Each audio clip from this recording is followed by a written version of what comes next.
What does transformational leadership look like in a world that feels completely transactional? In 2020, at the height of COVID, I sat down for an exclusive conversation with one of the most influential voices of our time, Father Mike Schmitz. For those of you who haven't heard of him, Father Mike Schmitz has been the chaplain at the University of Minnesota Duluth since 2005. He started a podcast where he was sharing his homilies that he was giving to students. He started that back in 2017. I started listening to it in 2018. It's hugely influential in my life and in my journey. In 2020, he then launched The Bible in a Year, which was another podcast that became a global phenomenon. It famously hit #1 on the Apple podcast charts across all categories, not just religion.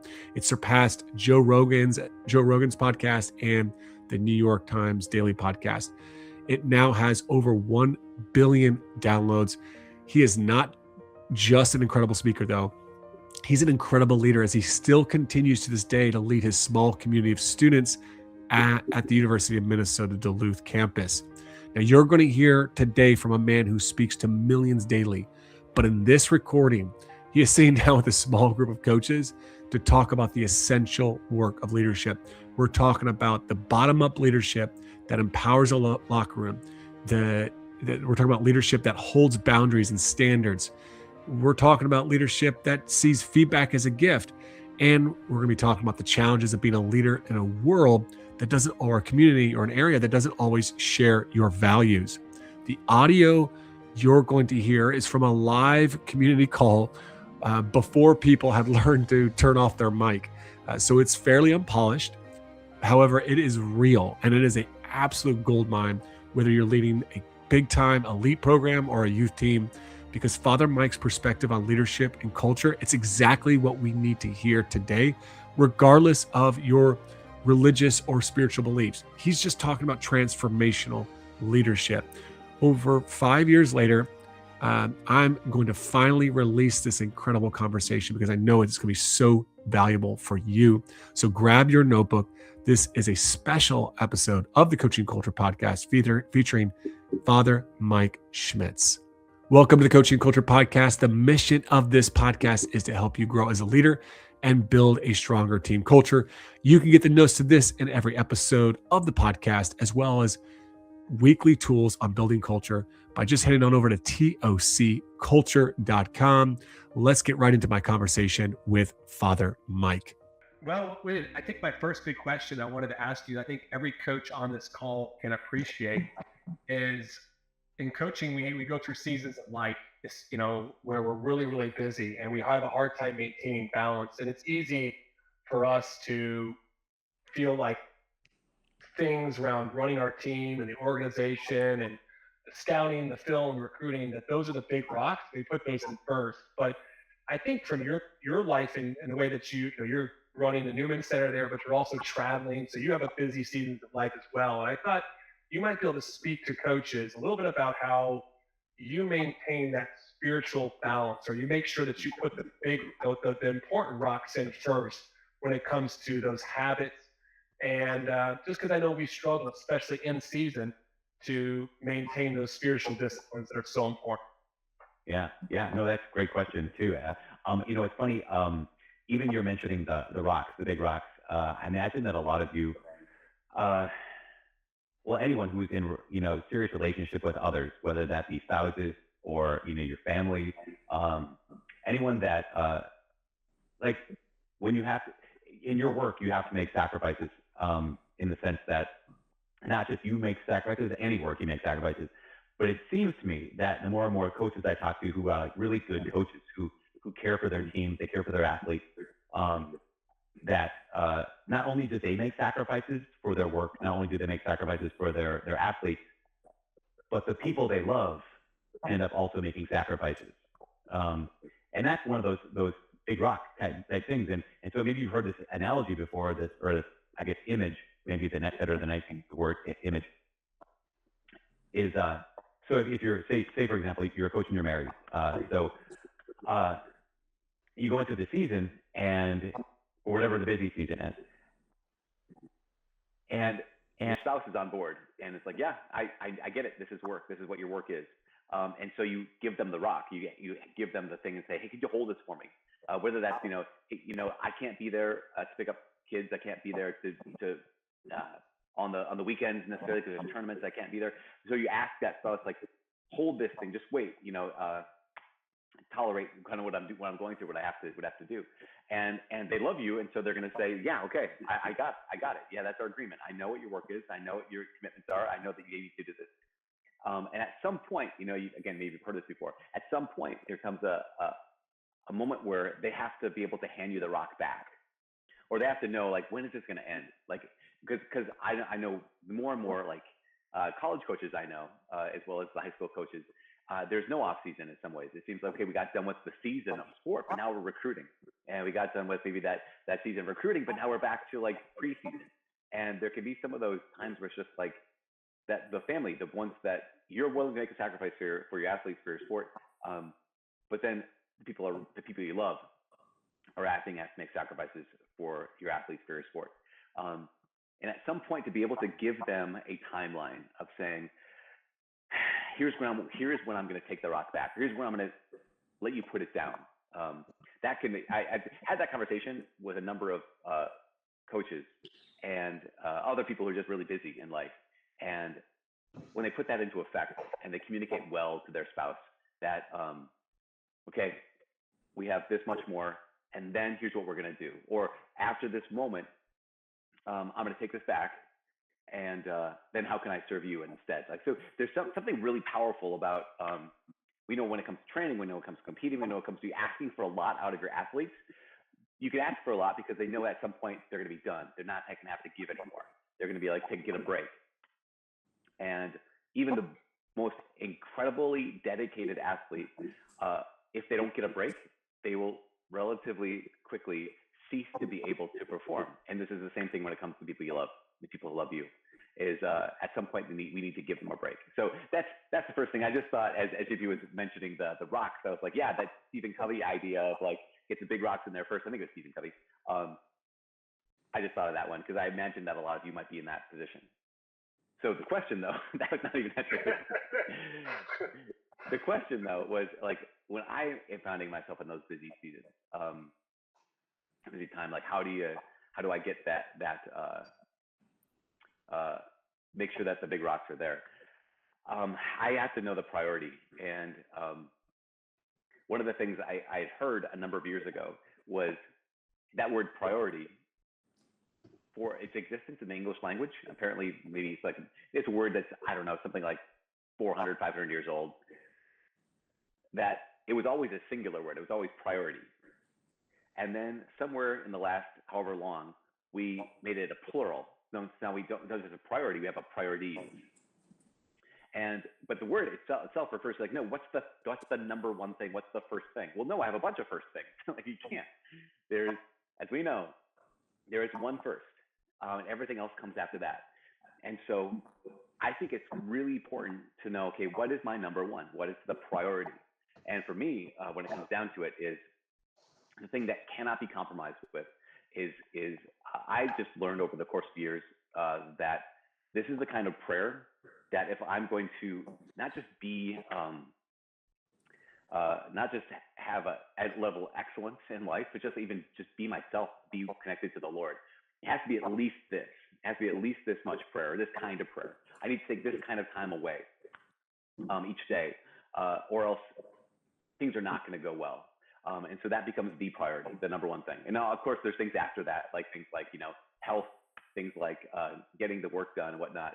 But I think when it comes down to it, that is the priority. And so if it comes between that and something else, I know for myself that I can't compromise on that for too many times, because then it's very clear that, oh, I'm living a compromised life. Of course, there's a day where it's like, everyone gets worn down. And so maybe like I didn't pray like I should, or I didn't have that time like I really wanted to. But I also know that I can't have too many of those days, or else things then will fall apart, because that priority is the linchpin, right? It's the cornerstone. And that is kind of that's the answer everyone would expect, but it's also the true answer. So I think one of the things that as coaches, we have a lot of people demanding and asking of our time. And I'm sure you have a lot of people just like us asking of your time tonight. And I think there's a tendency to, like, it's not that we're turning down that prayer time or turning on other things. Like, we're all sitting around watching Netflix for 5 hours. We have all these people, these players, these students that want to reach out to us and connect with us. And those are good things. How do you turn down those good things, knowing that you're sometimes letting people down, or people are counting on you, or could benefit from what you could offer them? How do you do that in a way that you kind of just maybe don't feel guilty or feel crappy about it? That's a great question, because I don't know. I mean, like, what I mean by that is I know that definitely is a thing for me. Like, there's even today, I got a text message from another priest who said, "Hey, are you available if we need you on the weekends in the upcoming month?" And I was kind of like, well, I'm in all of this stuff that's going on. I've been live streaming the mass, from here and on Sundays. And he's like, "Yeah, so why don't you just come to one of these churches and do it?" I was like, "Oh, okay, I guess that's a possibility. Is that the right thing to do? I don't want to let you down, but also I don't know if it'll work. I don't know if you have the facility to be able to do this." That's just a small example, because it's just the latest way that I was guilted today. And now, when I say guilted, that's my fault, right? He for him asking is not his fault. That's just, if I'm going to feel guilty, that's a decision on my part. Because I think that's where guilt comes from. I think, well, not all guilt. That kind of guilt comes from this. It comes from the fact that I am actually not convinced that my yes and my no are the right answer. If I'm convinced that my yes and my no are the right answer, then actually I'm free of guilt in those moments. So I've been, a lot of times when someone would ask me, "Would you be able to do X?" And I know that I can't, or that I know that this is not the right time, this is not the right moment, and so I can say no, and I might kind of feel bad, like, "Oh, I wish I could," but I don't actually feel that. I have this sense of like, "Oh, I wish I could." But I don't have that weighs me down, because sometimes I do have that, and whenever I have that feeling that weighs me down of like, I wish I could say yes to this person, but I told them no, because I still have that nagging thought, maybe I should have told them yes, or it rarely happens vice versa. Whenever I say yes, I usually have a lot of regret, and that's, I think that also helps me when it comes to guilt is there's been enough times when I said yes for the wrong reason, and or I said yes knowing that I would like to be able to help, but I know the fact that I can't. So that's been a hard won wisdom as far as that's concerned. So I'd say those two things. One is, how do I handle like the having to let people down because I have to, is when I'm absolutely convinced that I would like to help, but this is actually, I'm limited. So here's an example. I had a brother priest once. We have a priest fraternity group. We meet like once a month or so and just check in with each other and whatnot. And he said, he's like, "Hey, I was listening to one of your talks on the way here." And I was like, wow, I was honored, because you can imagine, I sometimes wonder if, like, what do they think? They think like, "Oh, sure, there's Schmitz, like what a punk, who does he think he is?" So it's a huge honor when I know that other people who preach, other priests are listening to that kind of thing. So I was like, "Wow, dude, thanks a lot. That means a lot." And he said, "Yeah, I bet this is what happens to you. I bet people think, oh, I heard Father Mike speak, or I heard him preach. I bet he can solve my problem." and he said, and he was really wise. He said, "But you're gifted in that area. And I listen to your talks, I listen to your homilies and stuff." And he's like, "I get a lot out of them." But then he said, "But I also know, like, that you're not good at everything. That's one of your strengths. And you can't solve people's problems for them." And in doing that, one of the things he did was he reoriented even how I just saw my obligation or saw my duty to other people. Because I'm like, okay, I can help in every way I can, but then I'm limited. And so I need to be really okay with the fact that I will help in every way I can. And then when I hit that where I can't, I'm okay. Like, I will do everything I can, but then I can't. And when I hit that point, when even just in my knowledge, I know I have a boundary here, then I can say no and kind of, and I wish I could say yes, but I don't feel bad. It doesn't take my energy away from me. And when I say yes with purpose, right? I know I can deliver on this. So anyways, that was, maybe I should have shorter answers, but that's the answer I got. No, that's.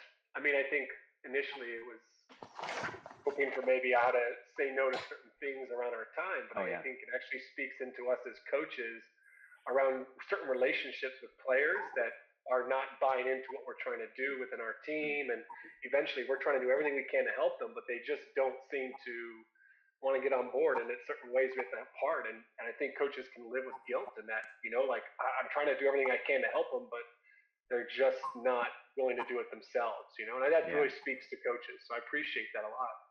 Yeah. I imagine you guys have to set a lot of boundaries. And when I say boundaries, I don't just mean like boundaries as far as like appropriate relationships, but I imagine you have to set boundaries in the sense of like, here's my role as a coach. It can extend to like forming character, it can extend to, investing in people. But even that sense, like you pointed out, that like, if you're not going to, I'm going to give everything I can give you to help you become that player, that human being that I see is possible. But if you're not going to respond, then then I know what the boundary is. Like, it's not like I'm going to give up on you, but I also now know what the boundary is. And I think that wisdom is probably in a lot of the coaches who are on this call. Yeah, no, I appreciate that. Now the next thing I kind of wanted to touch on was just you've done a good job over, I guess, you've been there how many years have you been at the UMD? I just finished my 15th year. 15th year, yeah. So I'm asking this for coaches, but I'm kind of actually asking this for my brother too, who's he's at Coastal Carolina. He's the priest there. He's the chaplain at Coastal Carolina. So, but you've built a really, what we'd call a transformational culture. We talk about transformational leadership, transformational coaching, and we're trying to build a culture that is high standards. We do things at a high level, but it's also really strong relationships that essentially helps to the person to experience a transformation of being, a better person. And I've heard so many cool stories from just your UMD Newman Center of people that have had their lives have been transformed in their time there. And that's largely done to your leadership and what you've built and developed there. I just thought you might share just some of the things that you've felt were really important in your 15 years that have helped to establish that type of culture where people come in, they're loved, they're respected, but they're also challenged. Yeah, no, that's a great question, because sometimes when I hear a question like that, which is so good, I have a tendency to get too complex. So let me actually go back to what it was like to start here. And I had no experience being on a college campus other than being a college campus and being a student. I'd only been in a parish for 2 years. I had, in my last 4 years of seminary, I was like assigned to a parish and go out there anywhere up to like 40 hours a week. But I had not much experience, and we're starting from scratch. I mean, we had, I think when I got there was one daily mass a week, and there's maybe 6 students who would come to that. And we had one Sunday mass a week, and there's, I don't know, maybe 40, 50 people come into that. And so I was like, oh, I don't know what to do. And I said, well, I know we can do, I think we need 3 things. I think that we need, here's what I can offer. What I can offer is I can offer the sacraments. So I can offer mass every day. I can offer confession every day. Because I know the life of a human being. And I know that if, I'm not sure if everyone on the call is Catholic, but like that sense of like, so I know what it's like to have fallen into sin and like have to wait till Saturday to go to confession. Like, well, sin doesn't wait for Saturday, so grace doesn't need to wait for Saturday either. And so we have confession every day. We have a mass every day. And when we do those things, we're going to do them as excellently as we possibly can. And so we want to make sure that the environment is as excellent as we can make it. And we have a pretty small operation. We want to make sure that preaching is as good as it can be. We want to make sure the music is as good as it can be. The things we can control, we want to control.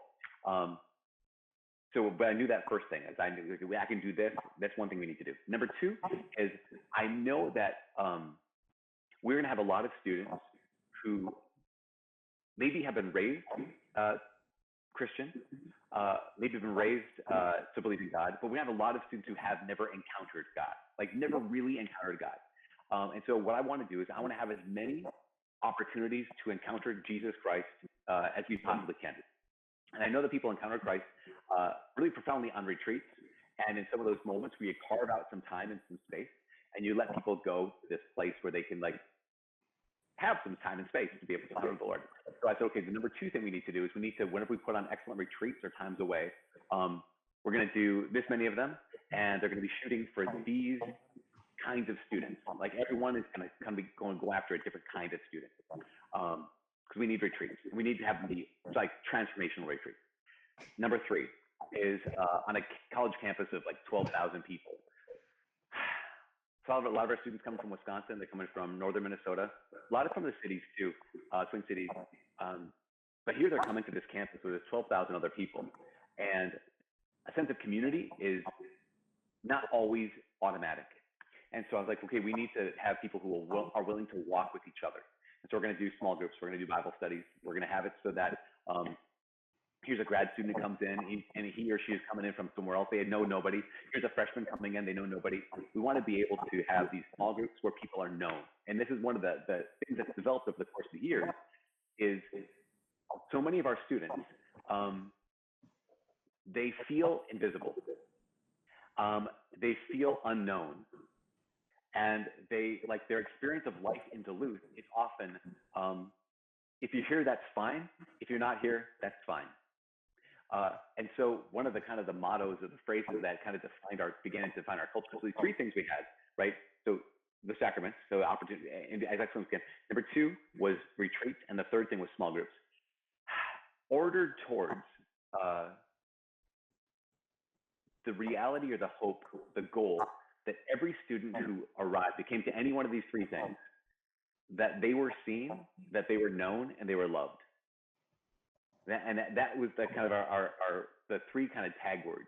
Was like, we want every student to be seen, known, and loved. So that they're seen, so they're known, they're loved, but then also so they can encounter the Lord. They can encounter Jesus not just at Mass, not just in retreats, not just in small groups, but in their everyday life. Whenever we identify, and this is the great thing, and maybe this goes to the question, JP, about how you create a culture like that.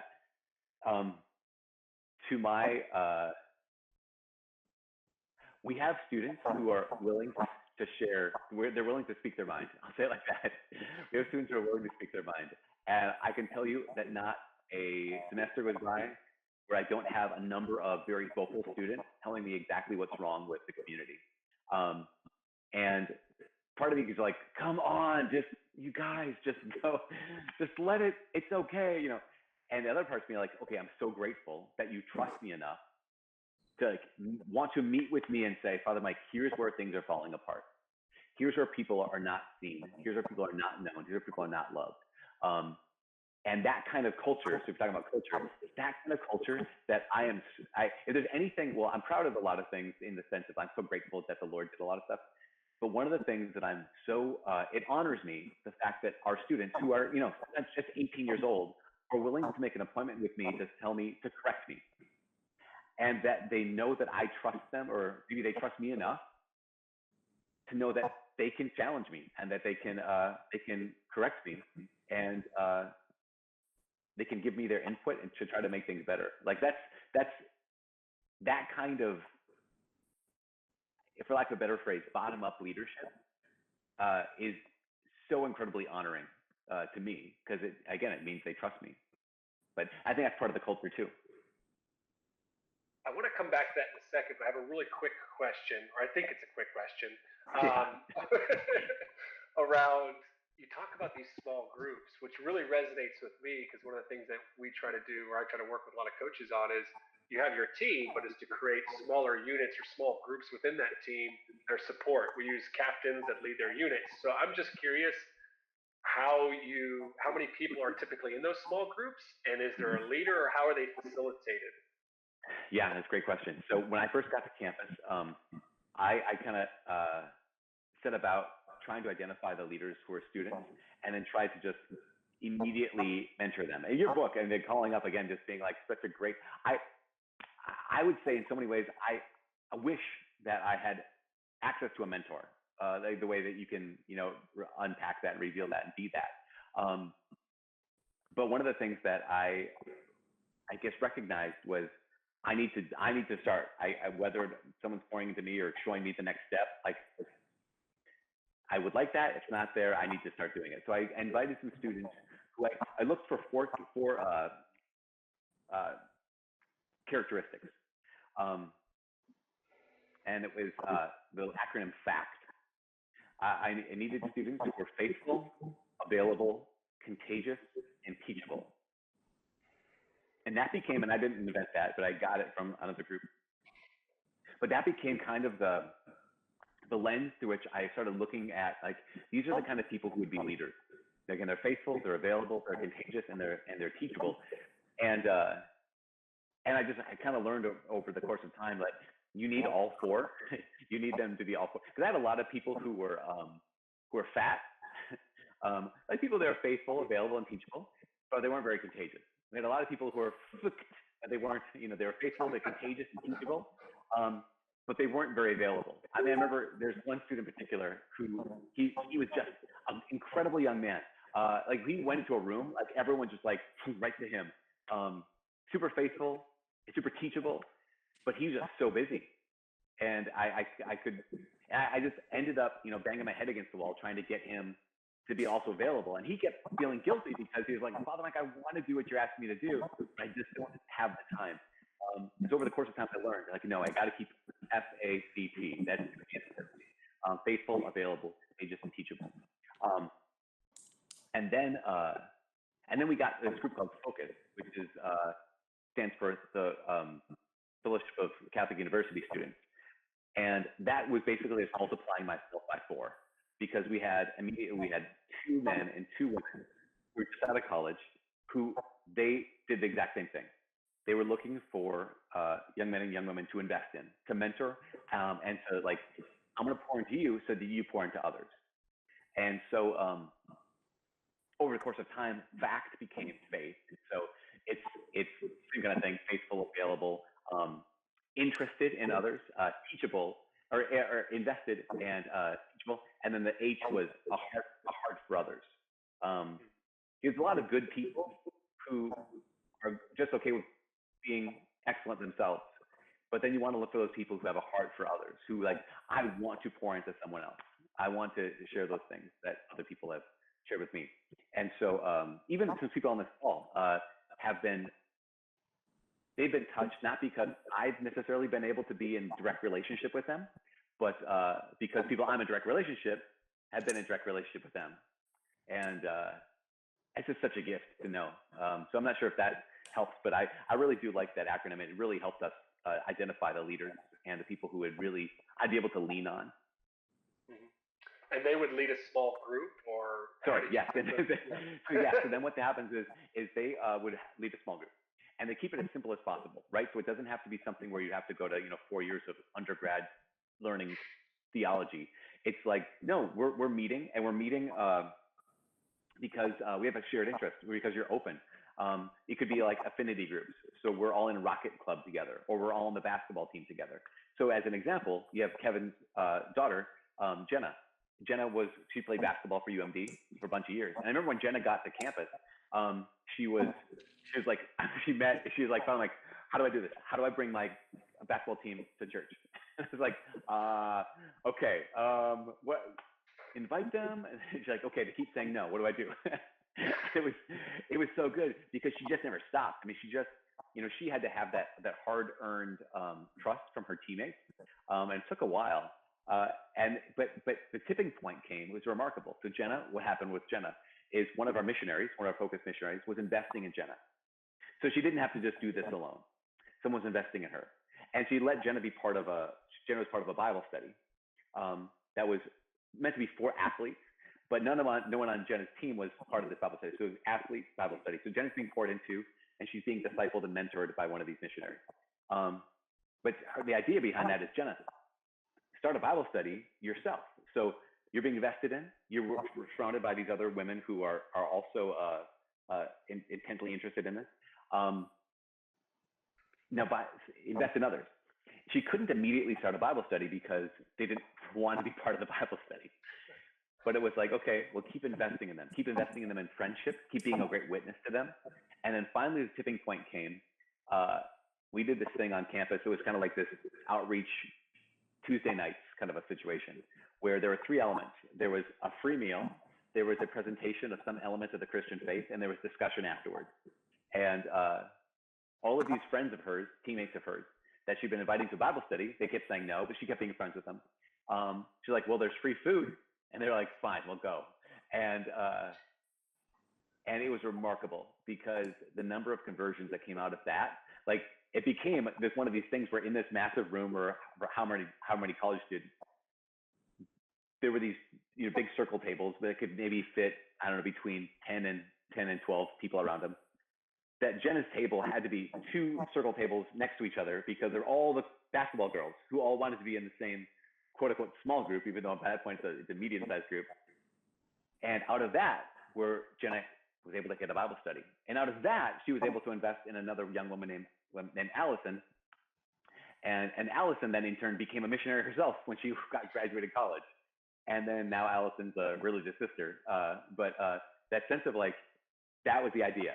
So you have the one person investing in, say, Jenna. Jenna's part of a Bible study, but she's being invested in and like being helped along this ups and downs of trying to share the gospel with people. Inviting people into this. Then finally, they say yes. And she invests in some of those people, and then they invest in others. And so that's a great example that is kind of close to this call. Yeah, absolutely. The power of the mentor. You've been at UMD 15 years, and 15 years ago, Facebook was just coming out. It was just the thing. Now, 15 years later, the landscape has totally changed. Yeah. And I know that for all the coaches on this call, we've been coaching through this total change, right? Like it's been really challenging to connect with this newest generation. What have you found to be really effective to build relationships with these kids that are coming onto campus? What are some things that you've changed in your approach? Yeah, gosh. Well, if we're thinking of in terms of social media, one of the things that is great is the fact that everyone's connected, and I can get a hold of them all. They can all get a hold of me, and it's one of the benefits of working with I guess people who are technically adults is that when I also work with youth. I work with junior high and high school students, and those things we have pretty strict rules about as far as like we don't really text or communicate with those who are underage unless there's someone else in on the messaging. So maybe if you're high school coaches, we have to limit it on that. But one thing I like about being able to communicate with the college students is the fact that we're always connected, or they have access to me is what I'm trying to say. On the other hand, I remember someone saying it like this. They said, whenever I go around, I ask people what their relationship is with their phone. And she said, this presenter, she said, if I talk to junior high students, middle school students, what do you think about your phone? They're like, we love our phone. It's so cool because they just got a phone. It's the best thing ever. Ask high school students, what's your relationship with your phone? They're like, well, I don't know, it's fine. It's what it is. College students, what's your relationship with your phone? They're like, oh, sometimes I just wish I didn't have a phone.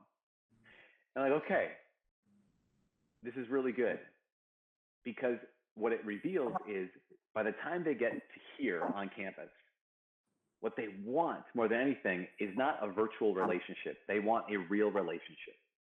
I can't tell you how many times if I'll say, do you want to just call? Like, can we meet in person? Like, oh, sure, yeah, absolutely. Or like, maybe they'll just text it to me. Well, can I call you?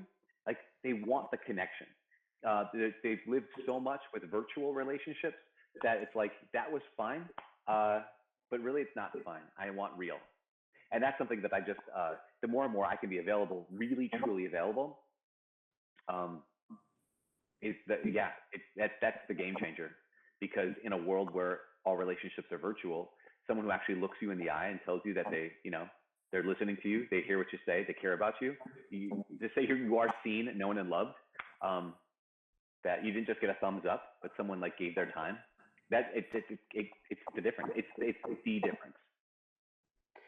You talked about also a relationship where it's in a culture where they feel like they can speak freely to you and challenge you what's going on. How have you kind of essentially establish that type of relationship? Because I think so often players look at coaches and go, I can't be honest with them. And I'm sure they're like, oh, he's the priest. I can't be honest with that guy. Right. But you've been able to break that down, right?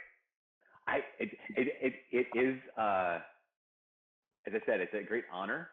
And I've often wondered that exact question, like, how have I communicated? I'm glad I've communicated that. But how did I do it? And I think it's because a couple things. I hope it's this. I hope that when someone has an issue, they know that I care about them.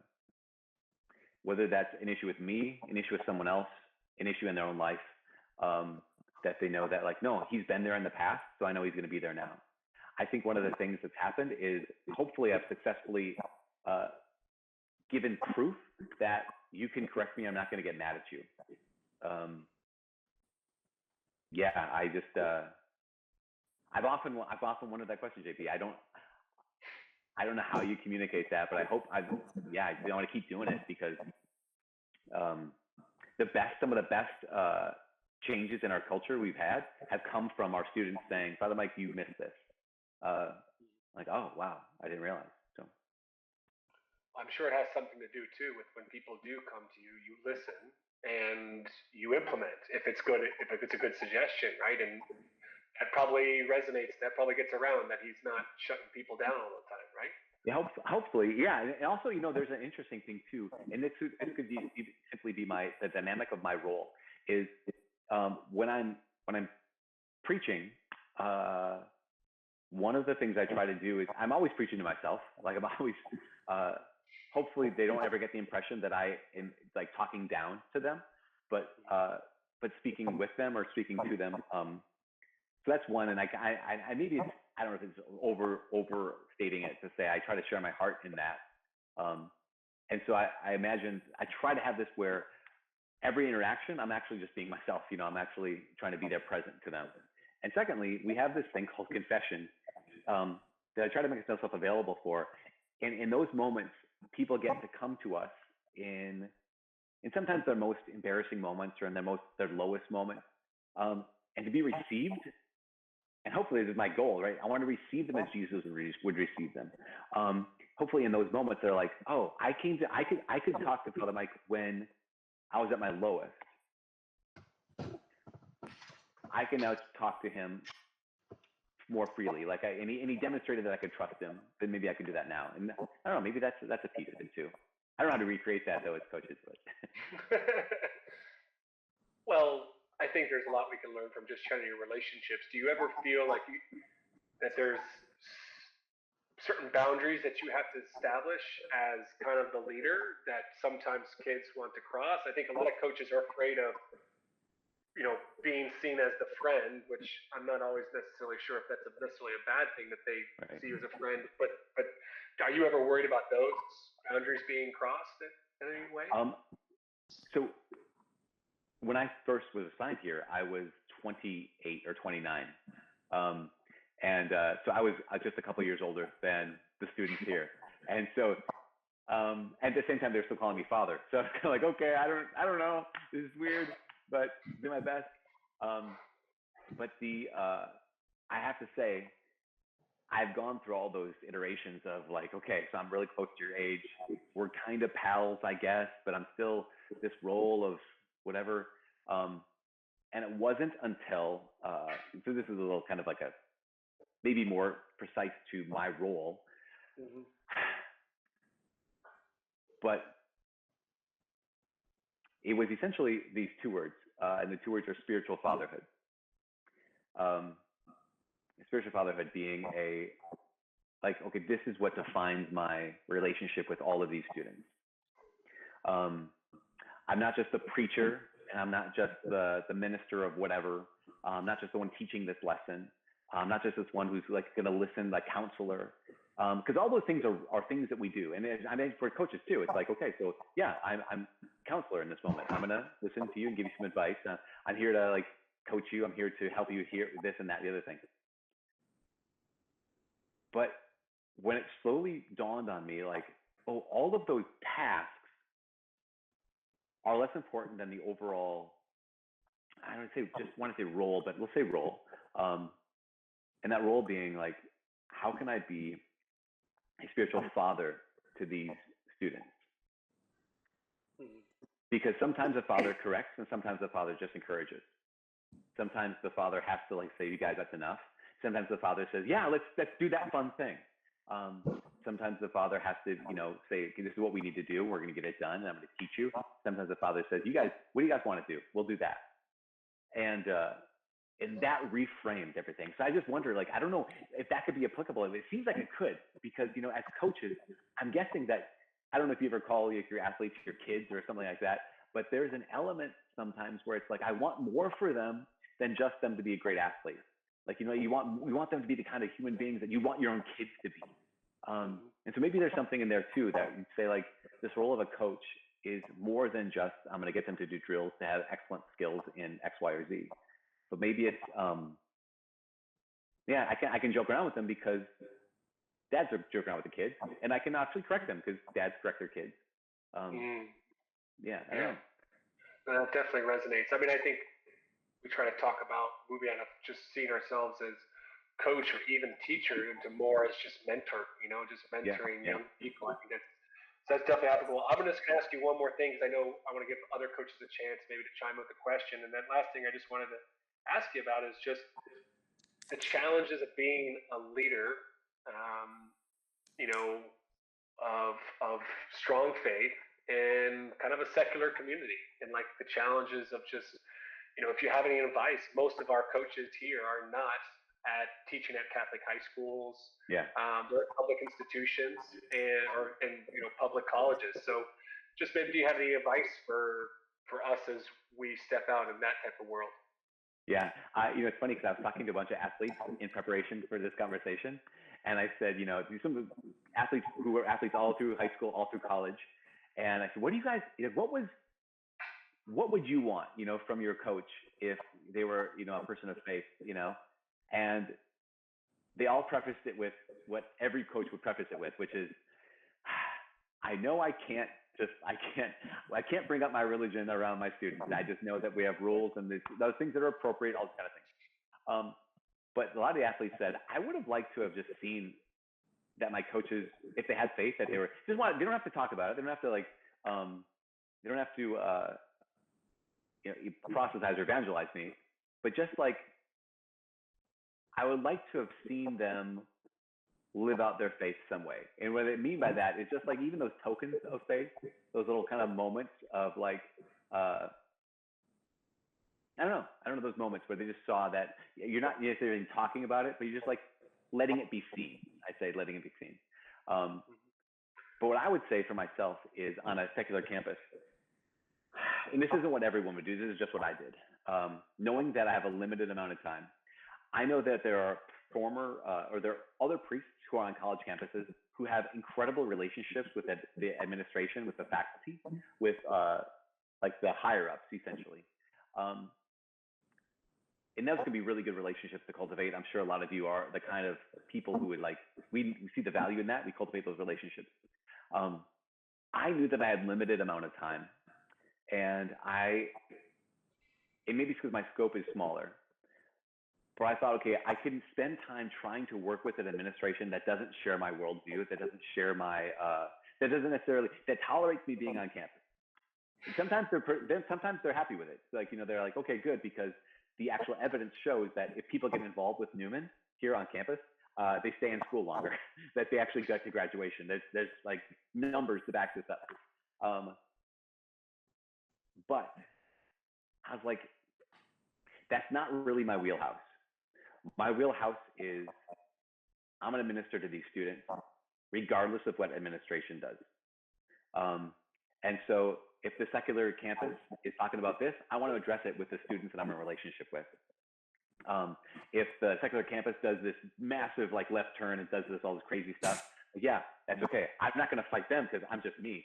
I'm going to engage the students, whether they're the students who come to Mass or the students who don't go to Mass. I want to engage the students. And so, yeah, that's kind of the way in which I had kind of have been trying to live out a life of faith on a secular campus, has been not abdicating my responsibility to administration, to faculty, but investing my time more in the students who could care less about the politics of the university. So I've listened to this interview at least once a year, and every time it's a message I need to hear. Seasons of life. I just love that bit from him there for us to think about seasons of life. We're carrying rocks. Sometimes we're carrying a lot of rocks. We might be like a pack mule. Other times we might be giving up some rocks to some very important people in our life. But at some point, we have to take those rocks back. What a powerful metaphor. We talked about getting hard feedback in episode 451 and how important that is as a coach. I think Father Mike's example is so powerful here of just seeing feedback as a gift, and not just a gift, but it's a sign of a good relationship. Also, he had just great practical examples there on shared leadership, finding the right people and empowering them to be leaders within the community. Probably the most impactful part for me this time around listening to it was what he shared at the end of the conversation. It was really challenging for me on being a leader in a place that doesn't share your worldview. I think more often than not, we tend to run, we tend to fight, or we shrink from those places that maybe don't fully align with our values. We run to places that feel supportive and comfortable. And in coaching, those places are not very common these days. We tend to oftentimes fight. We feel that we need to take on the administration or on the community and to get them to believe what we believe. Or we tend to shrink. We play small. We hold our full selves back because we don't want to rock the boat. Now, instead of running, instead of fighting, or instead of shrinking, Father Mike's message is, let's just keep working to bring our best selves to our work and loving the people right in front of us. Now, whatever your thoughts or beliefs are on religion, faith, or spirituality, I think we can all agree on that message. If you want help in building the confidence and belief in yourself, in your leadership, and in the culture that you have to work at every day intentionally to create, well, you should consider joining TOC. It is an online community for coaches that provides not just community, but online courses, practical resources, live coaching and training. Join TOC Coach today. It is the most affordable and practical way to develop as a coach and a leader. Visit tocculture.com to learn more. If you have any questions about today's episode or any other episode, please email us. We love to hear from you. We'll put links to Father Mike's podcasts in the details of this episode, The Bible in a Year. And I believe it's now called Homilies or with Father Mike. That the name of the podcast I started listening to back in 2018 has changed a few times, but it is absolute gold, typically around 20 to 30 minute episodes. Thanks for listening in today. And yep, like I said, don't forget to share it with anyone who might find some value in this message.